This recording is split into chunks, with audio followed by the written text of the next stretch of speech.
Ravens Wrap is brought to you by Bud Light, FlyLady.net, Ocean City Golf Club, Comfort Inn Gold Coast, Ravens247.com, the original Green Turtle Sports Bar and Grill, and hosted by the Blue Ox Bar and Grill.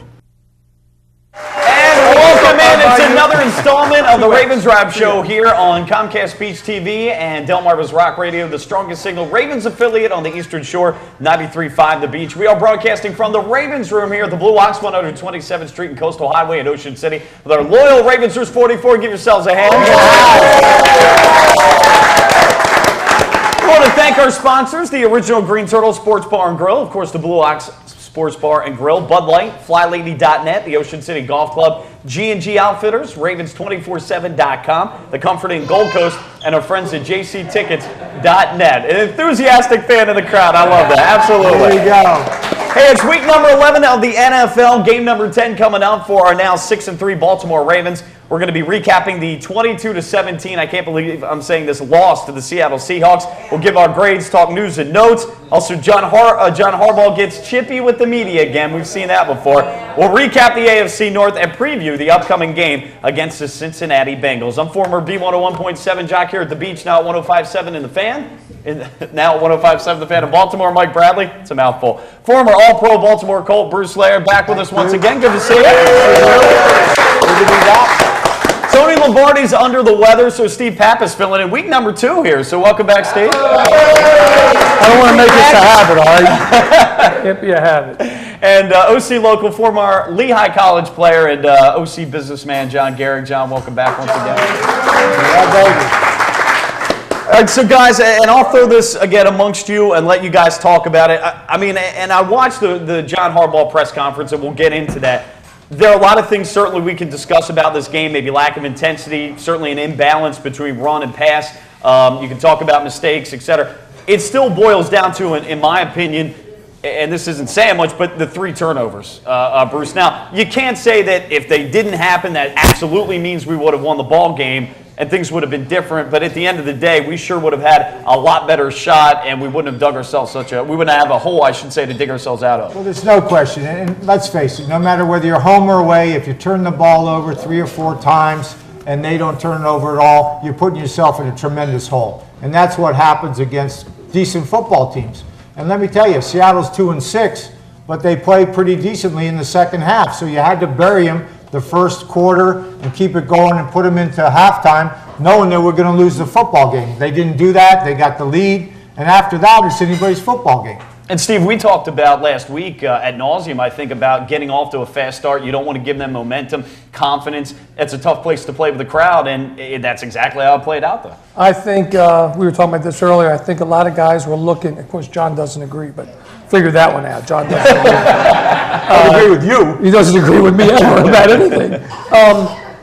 They were looking at Cincinnati, I think. Coming off that big win with Pittsburgh, they're flying high. They got to take that 6-7 hour trip out to Seattle. They don't want to be there. It's always cold and raining and nasty out there, and it brings you down a little bit.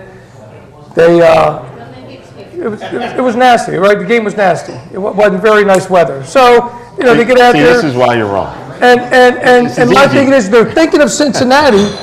They think this game's going to be a win. I mean, I think it's natural for players to think ahead, but I will say to counter that, John, and you may argue this, that it was a chance to take a lead in the division. Cincinnati and Pittsburgh were playing each other. We're also talking AFC seeding at this point. There were certainly things to obviously play for and think about. Yeah. Well, we talked about this. Everybody in Baltimore was talking about this very same thing a week ago, and that there was no way I thought the Ravens would not show up. After the 2 losses we already had to bad teams, kind of coming out after wins and not really looking like they're not really prepared or care to play the game. There's no way I thought they would come out flat and then stay flat. And that's really what's happening.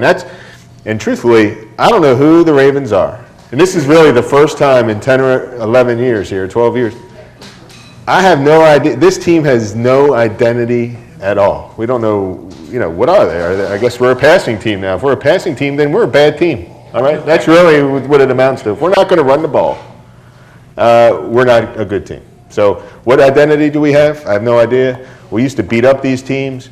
There was now we're losing to these bad teams. I mean, Cincinnati just pounded these 3 teams we lost to. Each one of them they pounded. And now we're going to have to play Cincinnati at home. We'll probably win this game, and and then we'll stop talking about the bad stuff. They'll cover it up for a week, and then we'll lose to another crappy team. And Bruce, we'll get into the imbalance in the next segment, but your thoughts, how surprised were you? I mean, here we are about 60 seconds here, but here we are after a big win, we lose to Tennessee, big win, we lose to Jacksonville. Again, it's very surprising to see the lack of intensity against the Seahawks, if anything. I was totally shocked. I mean, like everybody else is talking about, how long does it take you to make sure that you learn your lesson, okay? Now, you don't think the coaches were thinking about this all week? And Papo and I were talking off air, if you'd had bad practices Wednesdays and Thursdays, that's another thing for the coaches to really get on them. Let's go, you got to work hard, you got to get this thing done. And listen, let me tell you, for the old guys, Papo, going away from home for 2 days is a blessing if you have young kids. John should know. Those guys went out Friday afternoon, and then, man, they were back home. So. Well, we'll talk about it more. The Ravens 22-17 loss to Seattle Seahawks. Coming up next, more of the Ravens Wrap Show, Comcast Beach TV and 93.5 The Beach.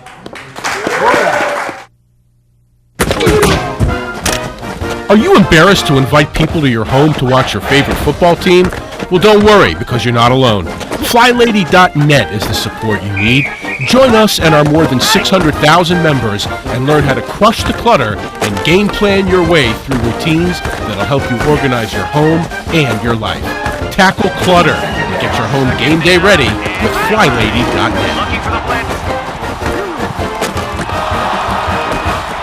G&G Outfitters, Inc. is a premier full-service in-house provider of branded merchandise and marketing solutions. With over 20 years of proven experience, G&G continues to successfully produce branded merchandise for some of the world's leading corporations, associations, and teams. From start to finish, G&G Outfitters is your single-source, one-stop partner for promotional products, logoed apparel, and all of your branded needs. For more info on the services and capabilities of G&G, visit ggoutfitters.com or call 301-731-2282.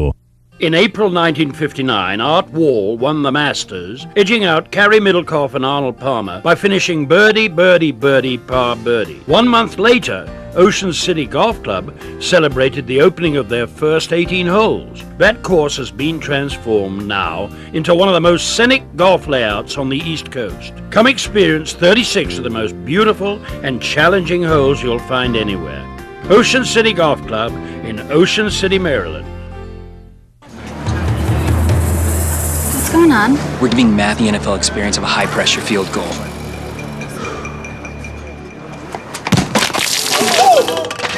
Look out! It's terrible, man! There's an easier way to get an ultimate NFL fan experience. Just snap the tag wherever Bud Light is sold and you can win. Bud Light in the NFL. Here we go. Hey, it gets easier. Really? No. And welcome back. It's another installment of the original Green Turtles Ravens Wrap Show here on Comcast Beach TV and Delmarva's Rock Radio, home of the Ravens 93.5 The Beach. By the way, programming note, because of Thanksgiving next week, we will be filming the program on Monday. So if you're planning on coming down to the show next week, it won't be on Wednesday. It'll be on Monday. So just make that note. Hope to see you down here. Loyal Ravens Roost 44, but we invite all Ravens fans here on Delmarva to come on down to the taping each week.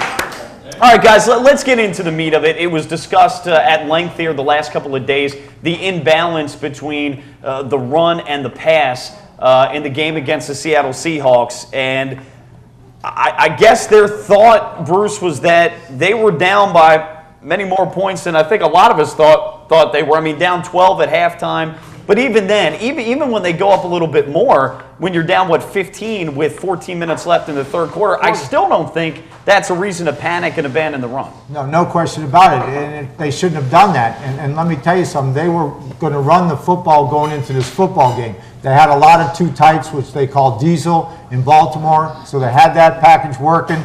They could have gone to trips and back and forth and pound inside the tackles and around the ends, and they just gave up on it. They just stopped doing it for whatever reason. And let me tell you something. Let's think about this for once. We have two wideouts. One's a veteran and one's a rookie. That's all you've seen all year, except for Williams a little bit. And you're going to throw the ball 52 times with two wideouts in the National Football League? Are you kidding me?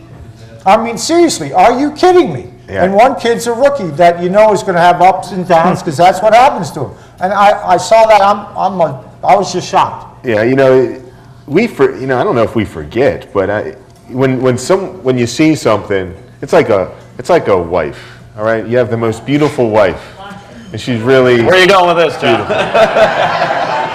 But you see her every day, right? So you forget maybe how beautiful she is. That's what we have with Ray Rice. We have one of the best players in the league right on our team. We can just lean on him. And I don't know if we forget that he's there. I don't know what the deal is, but I can tell you those receivers, they might be pretty, but they're not beautiful. John, I mean, they're not the beautiful person that's in our backfield. Seriously, I mean, we've all played competitive sports here. Think about a young kid. Papo, you did all your soccer. You're junior or senior, and you're playing with a freshman. Week in, week out, game in, game out, he cannot bring his A game. They haven't thought about it yet. They haven't got to that point in their lives yet. It's the same thing. And we're throwing the ball 52 times with 2 wideouts? In this league, in this day and age, when you watch ESPN and all the shows with balls going all over the place, 3 and 4 wides? Let me ask you a question, because I never played football in college. I played soccer and lacrosse. No, you're out. Don't they have like a game plan when they go in? Harbaugh sits down with Cameron and says, "Okay, what's our game plan? Cam, what are we going to do?" Oh, absolutely. So Harbaugh, when he sees the way Rice isn't getting the ball, can he walk over to his coach and say, "Hey, Cam, what are you doing? He's the man. Change it." Does he do that, or is he afraid of Cam? What's the deal? I don't understand. Because I was yelled at. When I was an assistant coach at Salisbury, I got yelled at all the time by Cottle. I mean, he was always yelling at me. Of course. Can't they change mid-game and say, we got to do something else? Let's get Ray the ball. Well, absolutely. Let me tell you, Harbaugh's in charge there. If he says to Cam, I don't want the ball thrown, run the football, then Cam should run the football. He's going to lose his job. Well, it blows me away. But doesn't that tell you then that if that's happening, John Harbaugh is obviously okay with what's going on in the ball? I don't think he was okay with it. I don't see. In the papers, he said, what else could we have done? Right, he said, I don't see any other way of going. Don't you think he's backing his coach up publicly? He doesn't want to. What goes on behind closed doors is different. So he's either an idiot or he's a liar. But Steve, of course he's going to back up his coach. He's got to back him up publicly, right? But Steve, let's put it this way, okay? Obviously, on the sidelines, you're not going to hear Harbaugh tell Cameron, we got necessarily, call him out in front of the players and all that. But he gets the stats at halftime. If he sees such an imbalance, he's going to go to Cam at halftime behind closed doors and tell him that. So he had an opportunity to tell Cam to write it.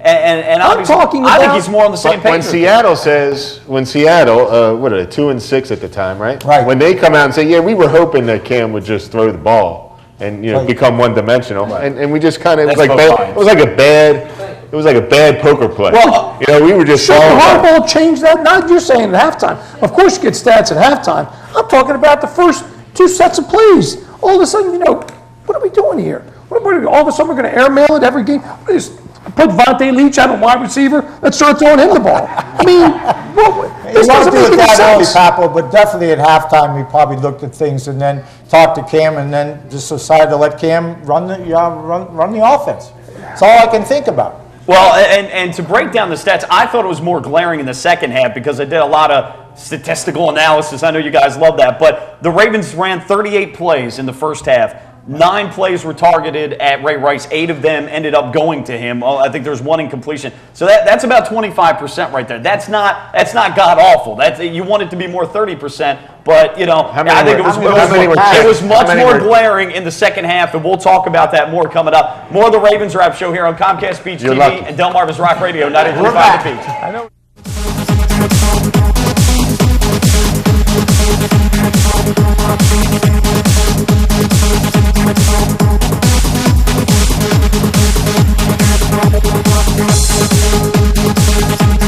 Ravens Wrap is brought to you by Bud Light, FlyLady.net, Ocean City Golf Club, Comfort Inn Gold Coast, Ravens247.com, the original Green Turtle Sports Bar and Grill, and hosted by the Blue Ox Bar and Grill.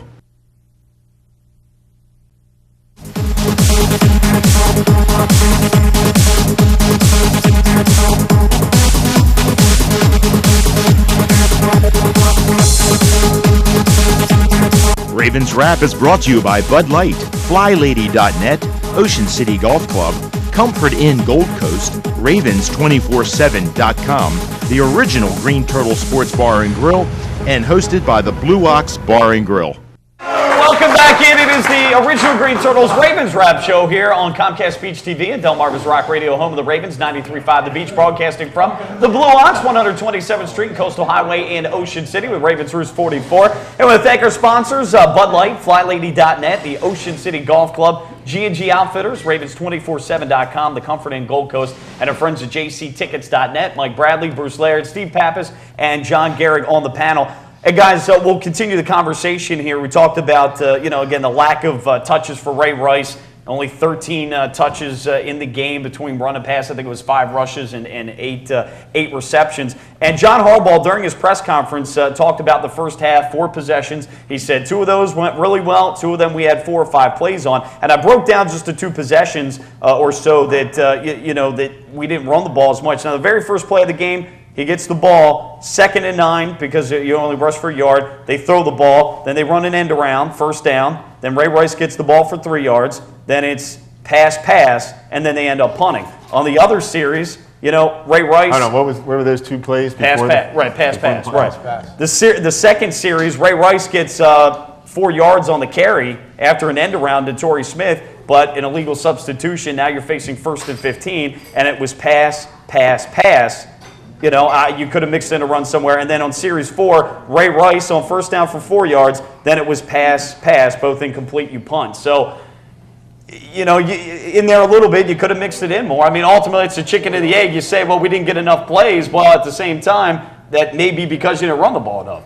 Fellas, 2nd and 6, run the football. You still can run the football. I mean, you got a situation where you want to get them in 3rd and short. You want to start getting the mojo working. You got these big offensive linemen. It's like a big semi.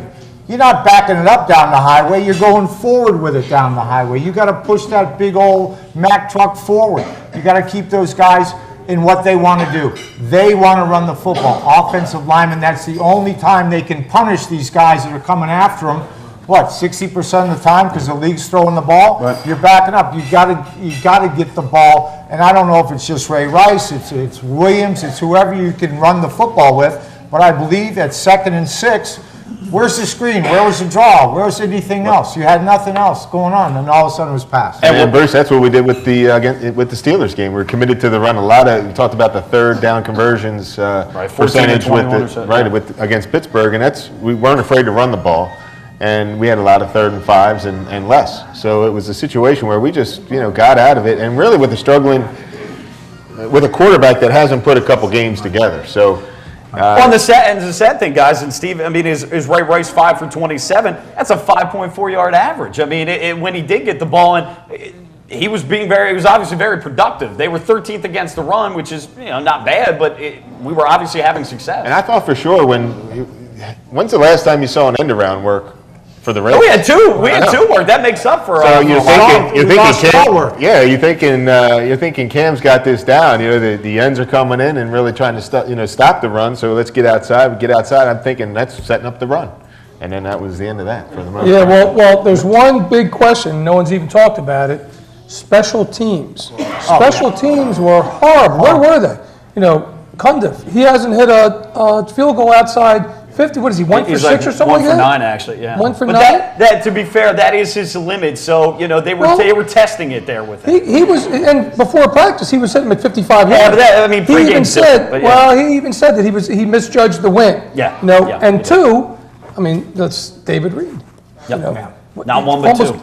They're momentum killers. You know what I mean? All of a sudden, you're getting all pumped up. Momentum killer. Everything stops. Defense has to come back on the field. It's a momentum killer. Absolutely, Papo. Especially on the road, great field position. Sure, they held them to 3. That's wonderful. That's what you're supposed to do defensively. You want to do that. They were able to do that, but the offense again couldn't come back and get anything going.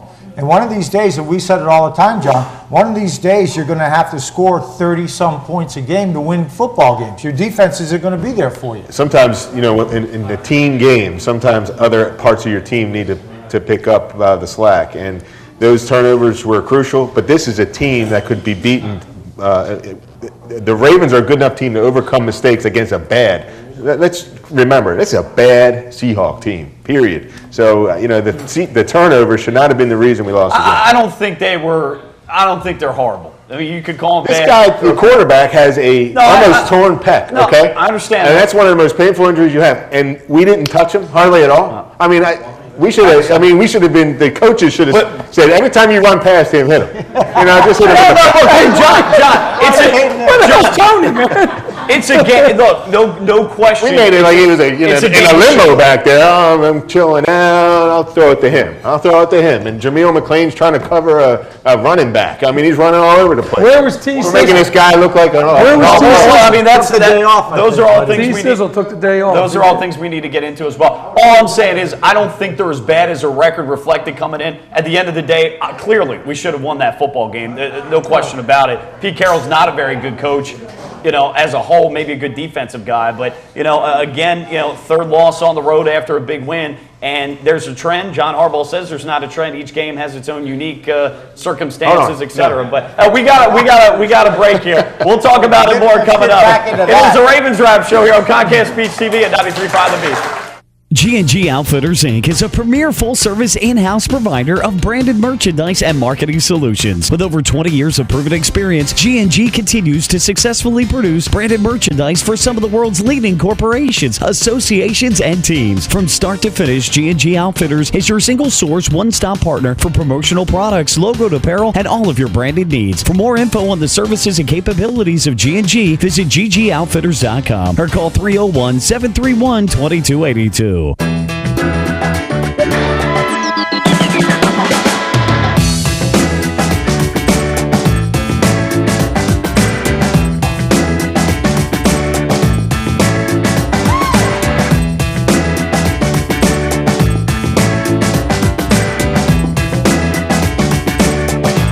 Come see us at the Blue Ox.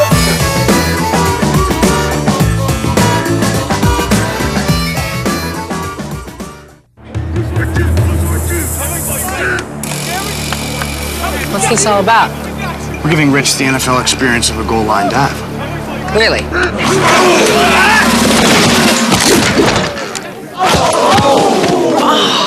There's an easier way to get an ultimate NFL fan experience. Just snap the tag wherever Bud Light is sold and you could win. Bud Light in the NFL. Here we go. Can I make it? On the internet, yes. Into the end zone, no.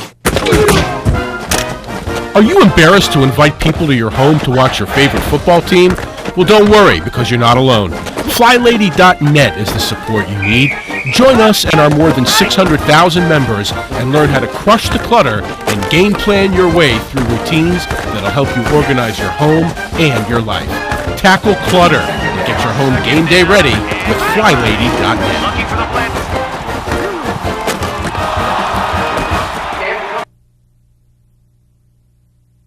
Welcome back in. It is the Ravens Wrap Show, the original Green Turtles Ravens Wrap Show here on Comcast Beach TV and 93.5 The Beach, broadcasting from the Blue Ox, 127th Street and Coastal Highway in Ocean City. The Ravens Room, Ravens Roost 44. Give yourselves a hand. Guys, and there's a lot more to get into with the game, but I do want to throw a little bit of an alternative view with this game. And I agree with everything you're saying, the imbalance, etc. But the one thing that on the flip argument you can see, if you're Cam Cameron sitting there on Monday, is, okay, if you take a look at this game, you had 3 turnovers in the game. 2 by David Reed, the Joe Flacco tip. That was a good play by Seattle, but nonetheless, you had 3 turnovers in the game. In addition, Joe Flacco missed. Okay, Torrey Smith not once but twice on plays that, at least one of which, maybe both could have been touchdowns. Okay, you've got 2 missed field goals. You have 6 dropped passes in the game. Okay, even if just some of those end up coming to fruition, you got maybe another 10, 13 points on the board. Ravens win the game. So as much as I, agree with with what you're saying, we can't overlook the fact that there were plays to be had out there in the passing game that weren't made. You had drops, you had overthrows. The offensive line did protect well. So, that it's another way to look at it that, we could have come out of this game with that imbalance and still won the football game.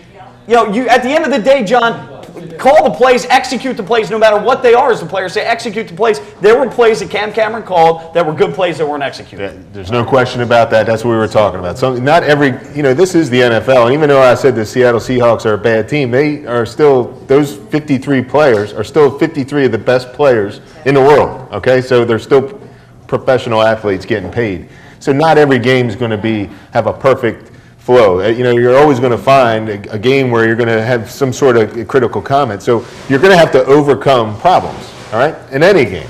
So you have to overcome those turnovers. And to do that, you need to execute plays, just like you're saying. I agree 100%. Your quarterback, when Torrey Smith makes a stop and go move, and he leaves his defender in the dust, and all you see is this back, and Flacco only sees the back of his jersey, his numbers.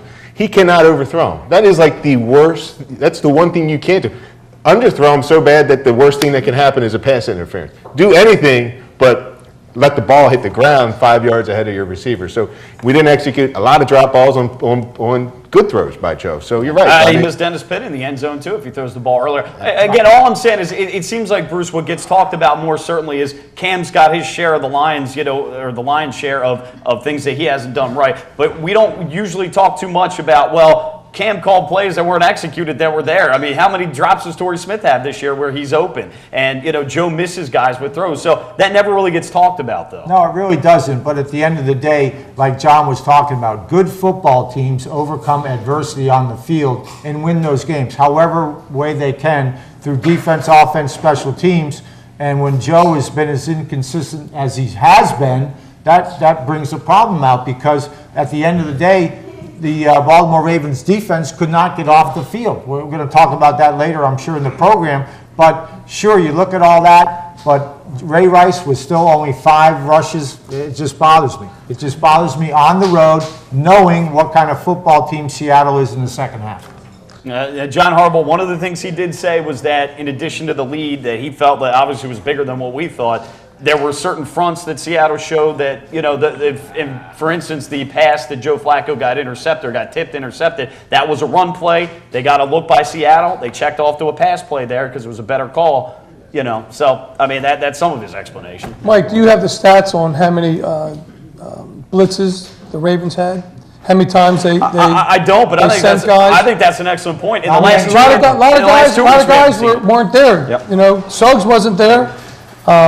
Where was Ed Reed? I mean, I didn't see it. I mean, he's not going to come up because he's not going to hit anybody, but someone's got to come up. If you were playing, would you take, hey, coach, let me take a shot? But no, Steve brings up a good point, though, guys. I mean, Ed Reed's not going to do it. We have not gotten pressure the last 2 weeks on either one of those quarterbacks. We haven't sent blitz packages. One sack each game against 2 of the worst pass-protecting teams in the league. Sacks. 29 coming in. Right, Kruger had 1 sack. That was it. And Steve, I would tend to say the amount of blitz packages you could probably count on one hand. We just didn't bring those combinations. This is against a quarterback who, number one, isn't good. We didn't even know really if he was going to play, and we didn't touch him. A guy that's hurt with, like I said, the pec. I mean, this guy needs to be hit. He doesn't need to be sacked. We don't need to sack him, but at least get close enough to him that touching him isn't going to be a penalty. How do you explain that? How do you explain that last couple of weeks, Bruce? I mean, have you seen? I haven't seen many blitz packages or pressure packages. No, I haven't. And you know what?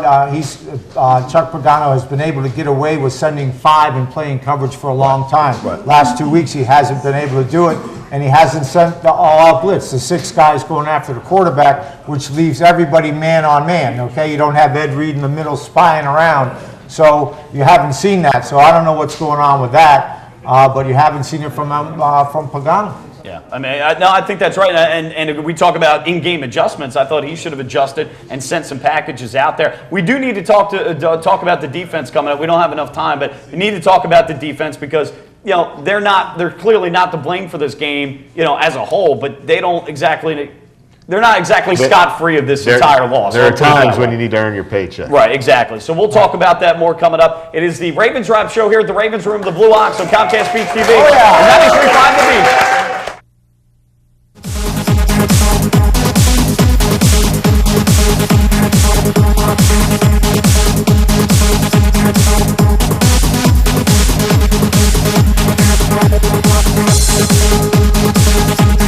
Ravens Wrap is brought to you by Bud Light, FlyLady.net, Ocean City Golf Club, Comfort Inn Gold Coast, Ravens247.com, the original Green Turtle Sports Bar and Grill, and hosted by the Blue Ox Bar and Grill.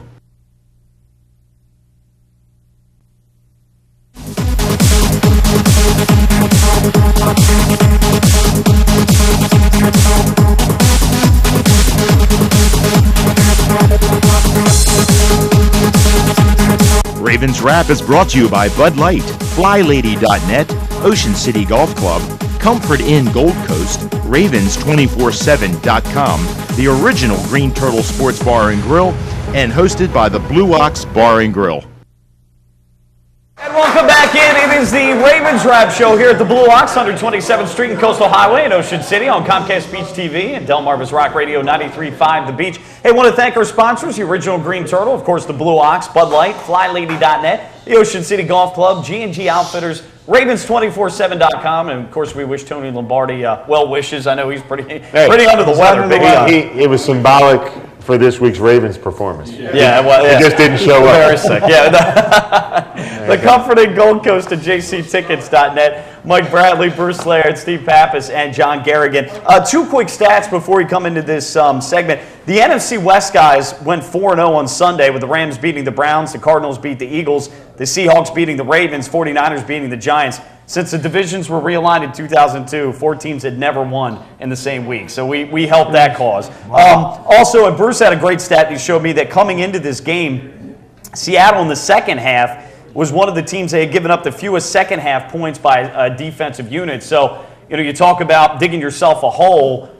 That second half, that has been a stingy defense. So, it was obviously important for them to get off to a quick start, an early start, and they didn't do that. Well, Mike, that's exactly what the coaching staff was telling the players all week long. Understand, this team has never led at halftime, but 2-6, don't be deceived by that. These guys are continuing to play hard, and that defense will really bring it in the second half. So you really had to get your business done the first 30 minutes of this football game. And that's what happens when you play teams that you should beat. It's been from the 70s, 80s, even before that. If you're out there, especially on the road, if you don't bury them early, you give them life, and they feed off their fans. They feed off the fact that, they haven't been winning, and why? Because they've been beating themselves, and that's what Coach Carroll was talking about when he talked about Seattle. It hasn't been the reason we haven't won is because we continue to beat ourselves, and guess what? We let them in.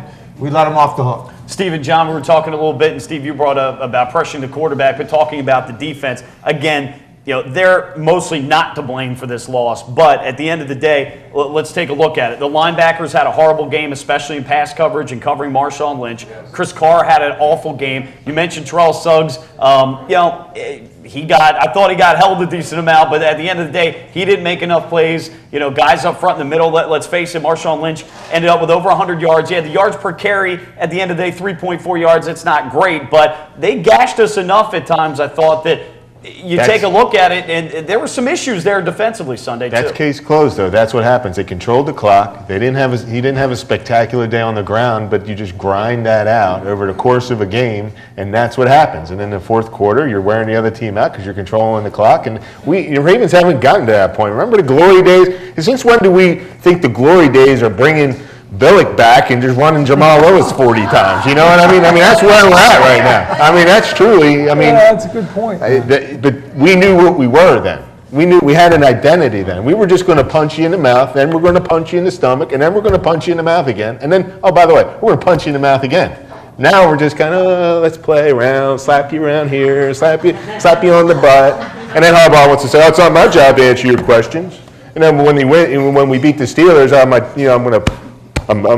big guy. I'm a big guy now. Steve, did you see that press conference? That's yes. A joke. I have to say this. I'm a big Harbaugh fan. Well, the Steeler one and the one after the Seahawks game. Look, I'm a John Harbaugh fan, but there's a level of arrogance there. And, let's face it, after the Pittsburgh game, I'm glad he's happy and all that. He went a little overboard with that, but I'll be damned. The Monday after that Seahawks loss, Steve, he's arrogant, he's indignant, he's not taking responsibility. Hey, he treated the press like crap, I thought. And one of my co-workers over at CBS at 105.7 The Fan, Mark Zeno, got killed in that press conference. Well, what I didn't like was it didn't seem like he was mad. Remember Herm Edwards? He was the one that, playoffs? Was he playoffs?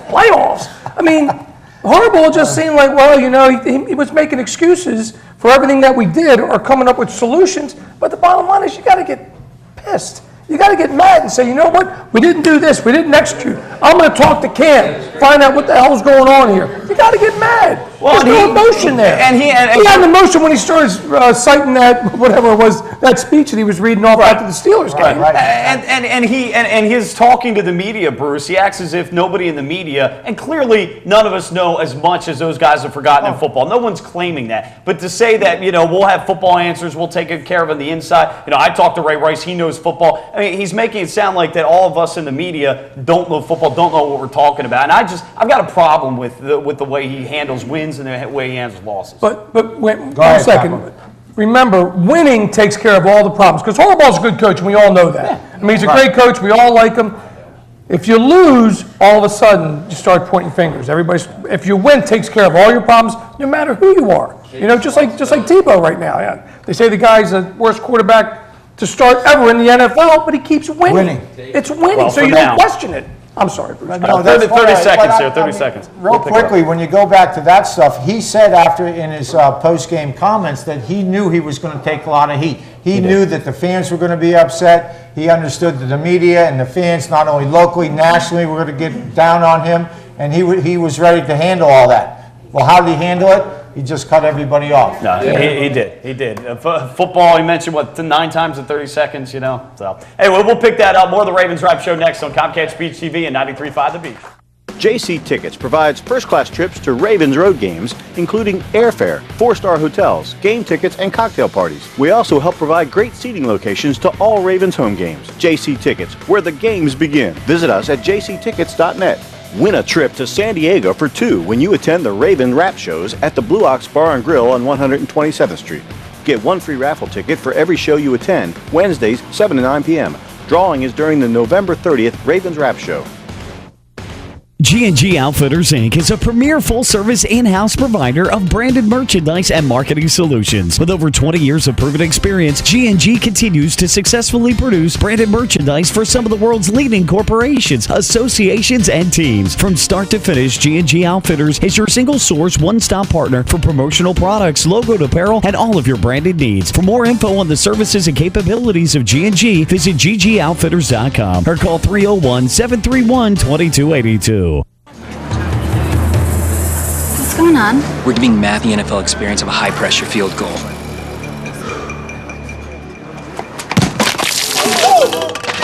Look out! It's terrible, man! There's an easier way to get an ultimate NFL fan experience. Just snap the tag wherever Bud Light is sold and you can win. Bud Light in the NFL. Here we go. Hey, it gets easier. Really? No. Are you embarrassed to invite people to your home to watch your favorite football team? Well, don't worry, because you're not alone. FlyLady.net is the support you need. Join us and our more than 600,000 members and learn how to crush the clutter and game plan your way through routines that'll help you organize your home and your life. Tackle clutter and get your home game day ready with FlyLady.net.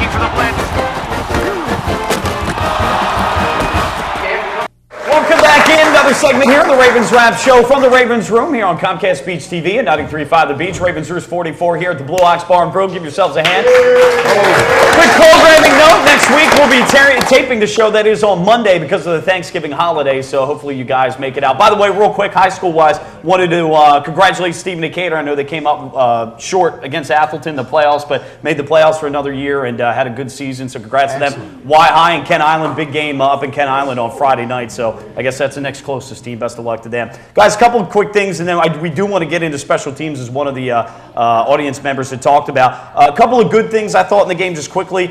Ed Dixon, team record by a tight end with 10 catches. He had 2 touchdown catches. By the way, that was a nice call by Cam, the Ray Rice to Ed Dixon. That was pretty cool. Offensive line, I thought, provided good protection for Joe Flacco. And when they did run the ball, which wasn't often, they ran the ball pretty effectively. So that's pretty good there. But let's talk about special teams quickly, guys. John Harbaugh, that's his background. He made his living with the Philadelphia Eagles as a special teams guy. Now, Jerry Rosberg is the special teams coordinator, but and look, Bruce, as a player, special teams is probably one of because you have so many mix and matching parts, one of the toughest things to coach up. So I get it that you're not going to see progress overnight. But during his 4-year tenure, 3.5 tenure, special teams has been very up and down and inconsistent, and this year is no different. You know, Mike, maybe we can look at the fact that they have 22 new players on this football team, because special teams, you're going to grab some from offense, some from defense. Usually the starters will have to play at least one of those teams, because you got a kickoff return, punt return, all that other stuff. So you're going to have to grab some of those guys. And if there's no cohesiveness and there's no real leadership in the special team locker room, it gets very difficult, because that's the only group that comes from both sides of the ball. So you got offensive guys and defensive guys coming in meetings and trying to get their jobs done and done right to make big plays. And David Reed's got to learn how to hold on to the football, which I'm going to show you a little bit later. So, guys, your thoughts on the special teams? I mean, it's been a roller coaster ride. I think they're momentum killers. When you miss a field goal, it's a momentum killer. I mean, now you got to come back at it. Twice we did it, and punting wasn't great either. You know, for someone who's such a great punter, I mean, what was he averaging? He had I'll have to check. He did have a tough 25-yard punt, right? And again, Papa, 28-yard punt. Exactly, for him, for the first time in like 3 years, you mentioned Sam Cook. But he's the least of our issues. Sam Cook has been outstanding he had his for us one over faux the years. pas, but when it's all with everything else, it gets magnified That's up exactly with all right. that other thing, because he's contagious. been sensational for all the time that he's been in Baltimore. So he has his one faux pas, and that leads to another problem. Bruce, you've hit on it before. It's adversity. You know, it wasn't a perfect game from anyone. And really, this was a team loss all the way around. You know, offense, defense, and special teams. And when we needed someone to make a play, it just didn't get made on offense, defense, and special teams. So on all three sides, no one made a play, and in the game, in the NFL, you need to make plays. And we still only lost by what? By 4? 4 points. 5 5 points. 22-17, So what's that tell you? Right. How good are the Ravens? Right. Nobody knows. No one really knows that. Who are the Ravens? I get 9-0 right now. I get more concerned about us and not our opponent, about us beating us and not the other team beating us, especially in these games against subpar 500 teams. Think about our wins. You know, Houston, it didn't have Mario Williams and Andre Johnson. The Jets, still a good team though. But Jets scored we scored 3 defensive touchdowns because they didn't have arguably their best player on their whole team, their center. Right. You know, the Rams didn't have their running back and their cornerbacks. You know, and that's why we went over the top 3 times. Yeah, but we've been without guys too, though. Are you making excuses for why we won? It goes. I'm just saying. It goes both ways. I'm just saying. Other than the Steelers game, we haven't dominated any opponent but the Steelers. Guys, we have about 2 minutes left here. We talked about the offense and the imbalance, and obviously we're all on board with that, although we agree that there were plays to be had in the passing game that weren't made either. But we do need to talk defense. I'm not going to beat them up exactly, but you know, you look at that last drive. I mean, 3rd down, Golden Tate gets a 24-yard completion there. You know, at the end, Marshawn Lynch fakes out Ray Lewis and Jared Johnson, aging linebackers there. They showed their age on that play. I mean, when you needed them to step up there at the end, they didn't. You know, there were times in this game where we talked about lack of pressure. Again, they're not totally inculpable. I mean, the linebackers had I just thought, terrible game in this one, especially. Hey, Bruce, I don't know how you feel. You know, a lot of people talking about the 2nd and 15 or 1st and 20. I think that's a rear view mirror type of thing. Exactly. Who cares in that? You know, I'm thinking we just make it 2nd and 15. 1st and 20 on the 10-yard line. We're thinking, who in here didn't think we were winning that game? I mean, who didn't think we were going to even have a shot at a first down? First of all, I was upset that they didn't take the down away, because what the heck's the difference? 5 yards, you're back that far, take the down away and let them go to 2nd and 15. And at the end of the day, this is what we're saying in the huddle. Nothing over your head, everything up front, and you got to swarm tackle. So if he does a check down, you got to get there quick, 2 or 3 yards every play, no big plays. So you mindset for everybody, the defensive line, linebackers, and secondary is exactly that. Everything in front of you, nothing that can get behind you, and let's gang tackle. I mean, everyone. What happens? John, we got to start to wrap it up here. So. Everybody in this room, I'm thinking Joe Flacco, 2 in a row, last minute comeback, win this game with 2 minutes to go. I mean, and so defense didn't get by the way, we cut the lead to 10-7, 3rd and 9. We give up a 50-yard play to Daniel Baldwin, their best receiver. Hey, as John Harbaugh says, we're moving on to Cincinnati. We will do that next as we preview the Ravens and the Bengals. Coming up, Comcast Beach TV and 93.5 The Beach, the Ravens Wrap Show.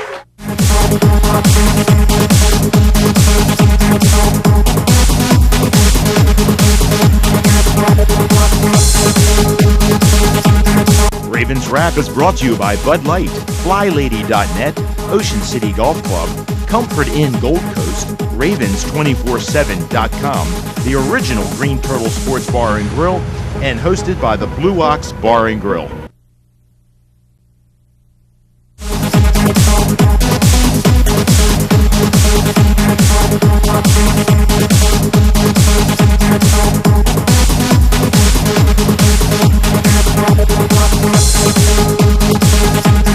Ravens Wrap is brought to you by Bud Light, FlyLady.net, Ocean City Golf Club, Comfort Inn Gold Coast, Ravens247.com, the original Green Turtle Sports Bar and Grill, and hosted by the Blue Ox Bar and Grill.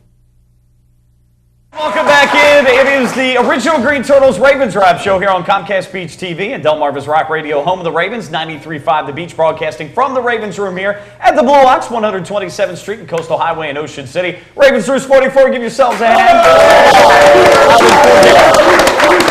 Hey, don't forget, we're taping the show next Monday because of the Thanksgiving holiday. We will wish everybody a happy Thanksgiving. We'll do so next week for those that can't make it, but come on down next Monday to the Blue Ox. Want to thank our sponsors, Bud Light, FlyLady.net, Ocean City Golf Club, G&G Outfitters, Ravens247.com, Get Well Tony, Comfort Inn Gold Coast, and JCTickets.net. Mike Bradley, Bruce Laird, Steve Pappas, and John Garrick on the panel. And guys, we do have to move forward to the Cincinnati game. And by the way, though, I'm a little worried because Bruce, we may be missing a player for this game. We haven't been able to find him.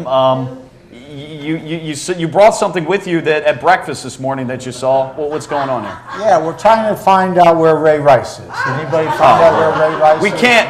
Are you telling me Ray Rice is missing? Missing. We're not going to have him for this game?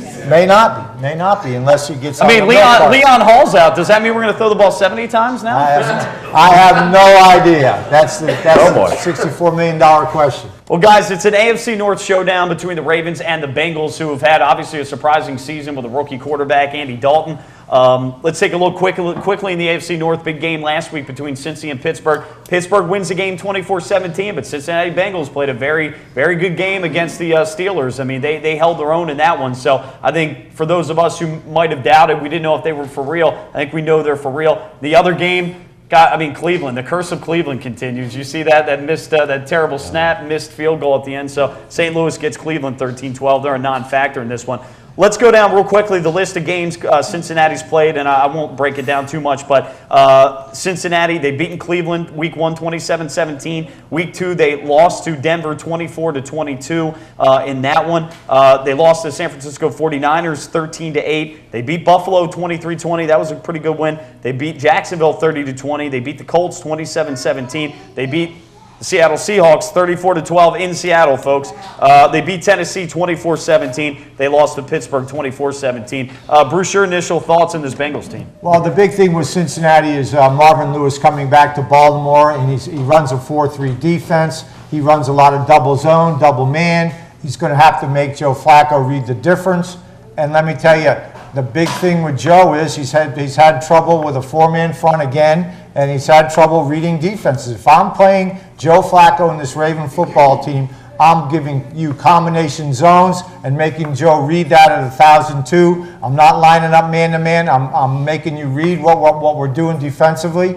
And the young quarterback, again, for Cincinnati, he's had his problems in the second half, but they started fast. So it's going to be a heck of a football game at home at the bank. And we'll just see what happens.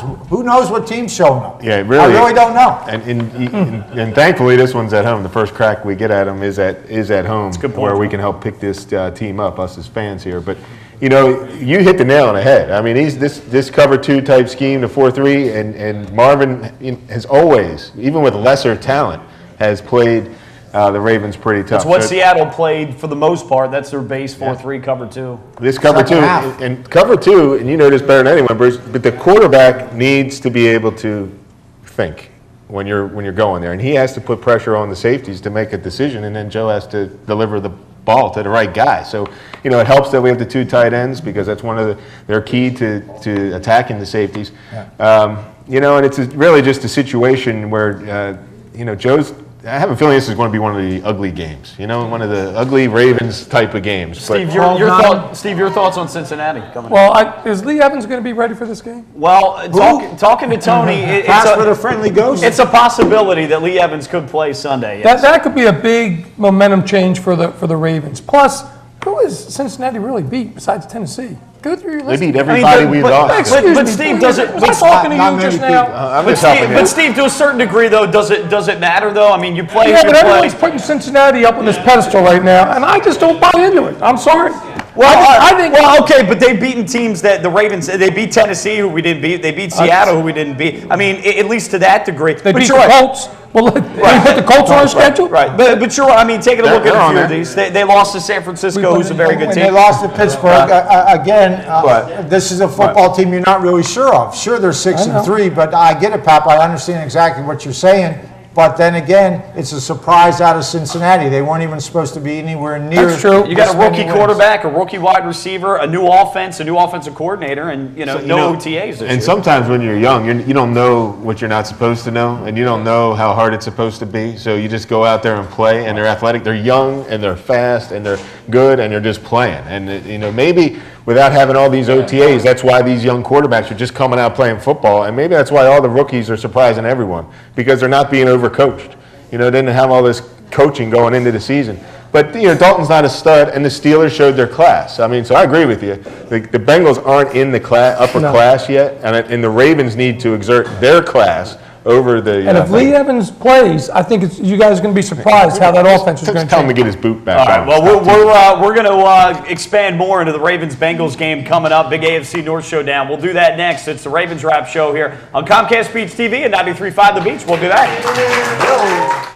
G&G Outfitters, Inc. is a premier full-service in-house provider of branded merchandise and marketing solutions. With over 20 years of proven experience, G&G continues to successfully produce branded merchandise for some of the world's leading corporations, associations, and teams. From start to finish, G&G Outfitters is your single-source, one-stop partner for promotional products, logoed apparel, and all of your branded needs. For more info on the services and capabilities of G&G, visit ggoutfitters.com or call 301-731-2282. Welcome to the Comfort Inn Gold Coast. Conveniently located just 1 block from the beach and adjacent to shopping at the Gold Coast Mall and the movie theater. Newly renovated and open year-round with a marvelous bayfront view. Visit us on the web at comfortgoldcoast.com and see our hot deals and great golf packages, or simply call our direct reservation line to plan your stay.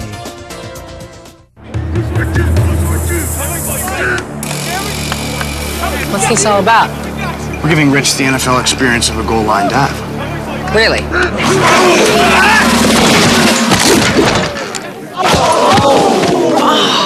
There's an easier way to get an ultimate NFL fan experience. Just snap the tag wherever Bud Light is sold and you can win. Bud Light in the NFL. Here we go. Can I make it? On the internet, yes. Into the end zone, no. Are you embarrassed to invite people to your home to watch your favorite football team? Well, don't worry, because you're not alone. FlyLady.net is the support you need. Join us and our more than 600,000 members and learn how to crush the clutter and game plan your way through routines that'll help you organize your home and your life. Tackle clutter and get your home game day ready with FlyLady.net.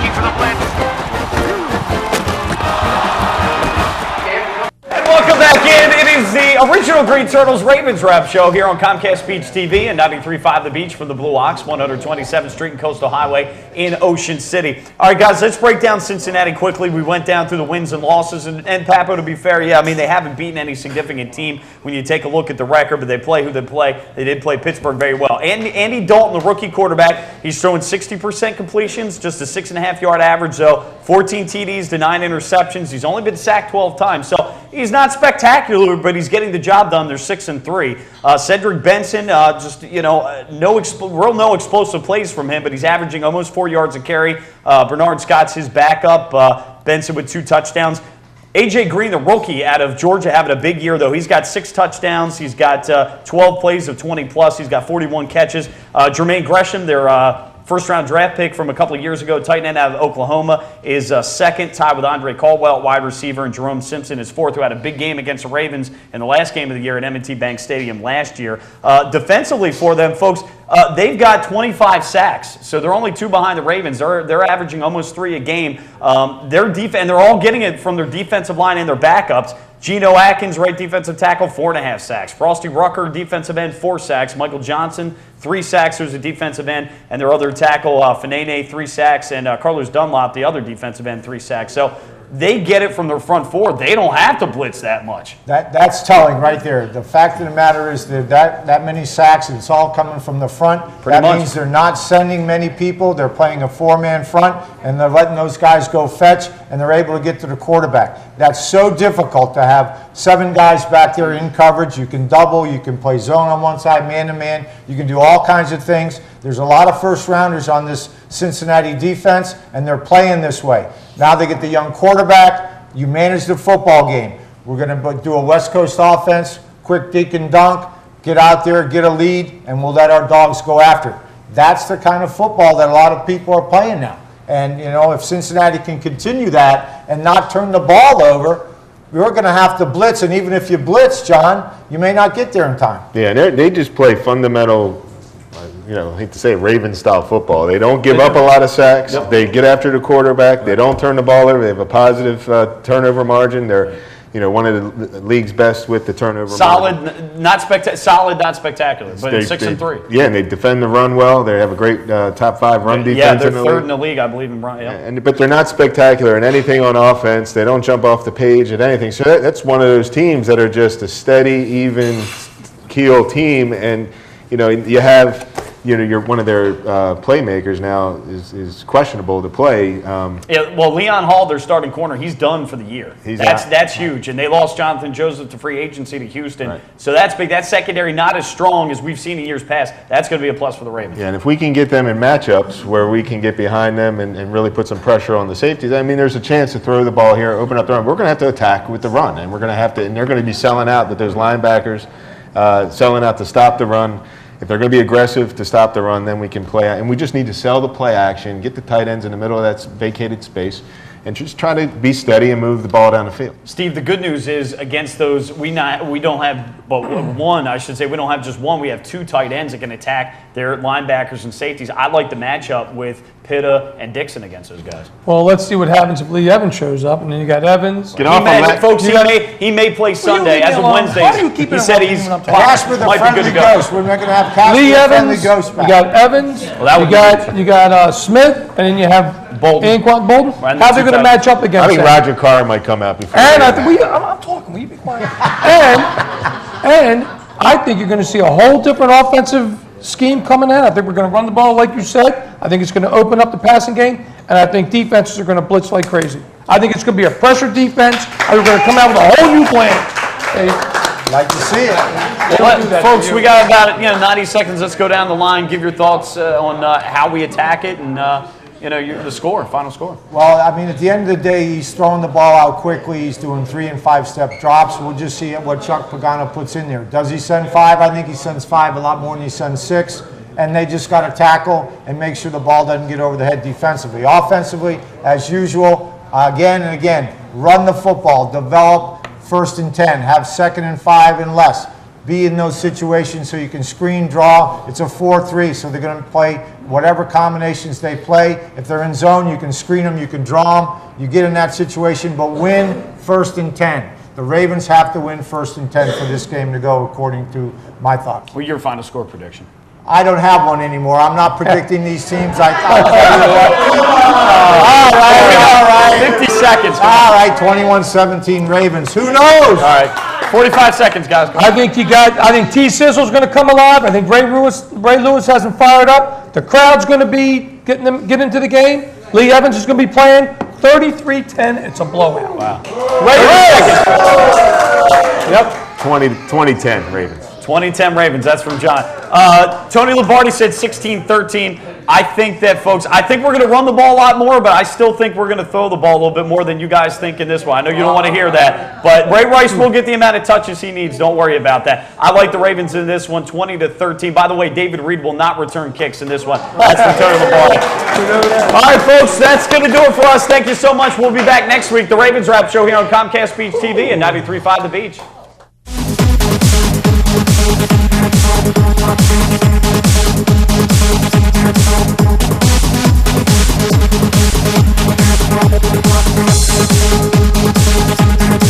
Ravens Wrap is brought to you by Bud Light, FlyLady.net, Ocean City Golf Club, Comfort Inn Gold Coast, Ravens247.com, the original Green Turtle Sports Bar and Grill, and hosted by the Blue Ox Bar and Grill.